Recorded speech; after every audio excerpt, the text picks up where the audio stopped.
Oui, ça fait belle lurette. Mon Dieu, capitaine, mais qu'est-ce donc que cette locution que vous venez d'employer? Lurette? Qu'est-ce que cela? J'en fais trop?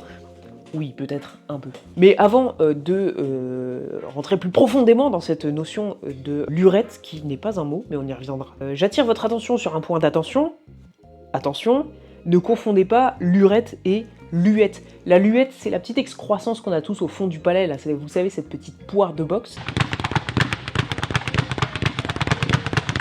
Ne dites donc pas belle luette au lieu de belle lurette, parce que ce serait assez dommage, en fin de compte, que vous flattiez la glotte de votre interlocuteur, ça peut être assez mal pris et c'est particulier comme compliment.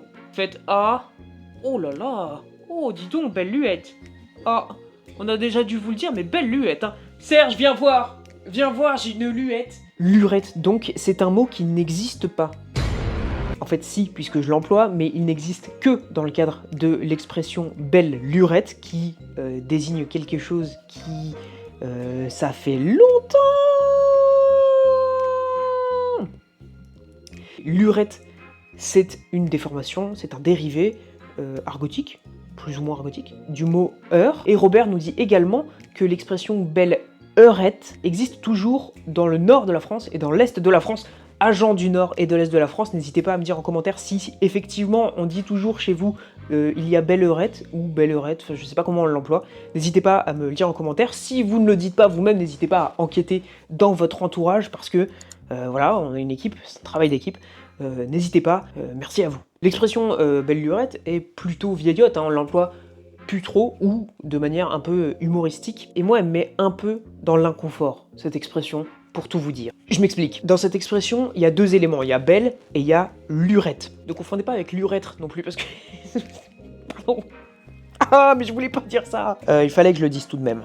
C'est important. Ne confondez pas lurette et lurêtre. Donc il y a belle et il y a lurette. Lurette, dérivé de heure, et on trouve dans ce mot le suffixe et qui désigne une diminution, comme par exemple dans casquette, qui est un petit casque, une biquette, qui est une petite bique, une quéquette, qui est un petit cake. Non, non. Ah, il est temps que le commissaire revienne, là, ça va plus du tout, c'est en fait. Donc, en prenant en considération ce suffixe et qui dénote de la diminution, eh ben, on perd un peu la notion de longueur et d'importance de l'attente. Il y a belle lurette, ça fait belle lurette que je t'attends. Donc ça fait de nombreuses petites heures. Du coup, je trouve que ça diminue l'effet, l'impact. Parce que quand bien même ça ferait de très nombreuses heures qu'on attend, si ce sont des petites heures, bah ça diminue. Je veux dire, ça pourrait être ce qu'il appelle belles heures que je vous attends. Parce que c'est plus impactant que ça fait de nombreuses petites heures. Je sais pas si je suis clair dans ce que je dis. Vous me dites si je suis clair, si je suis pas clair. Bah c'est comme ça, mais enfin vous avez compris le principe. Mais c'était sans compter sur la perspicacité et le professionnalisme de Robert qui avait répondu à cette question avant même que je ne la pose.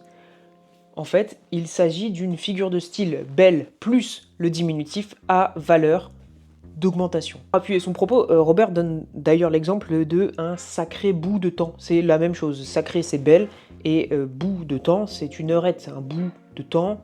Voilà, bref, un sacré bout de temps, ça veut dire que ça fait longtemps. Et pourtant, quand on décortique cette expression, bah ça fait un gros bout de temps. Du coup, c'est particulier. Mais ça marche bien, quoi. Et en fait, c'est rentré dans le langage, et on s'en rend même plus compte, mais c'est formidable. Et je trouve ça d'autant plus formidable qu'en fait, quand on y réfléchit, ça marche encore mieux. Parce que c'est comme si notre agacement était tel... ça fait belle lurette que je t'attends. Et en fait, en décortiquant et en retournant cette expression un peu avec l'aide de Robert, et ben ça la rend super poétique parce que ça fait tellement longtemps que je t'attends, tellement d'heures que je suis obligé d'utiliser un diminutif pour t'expliquer combien de temps ça fait, parce que sinon ça rentrerait pas dans une phrase tellement les heures étaient nombreuses.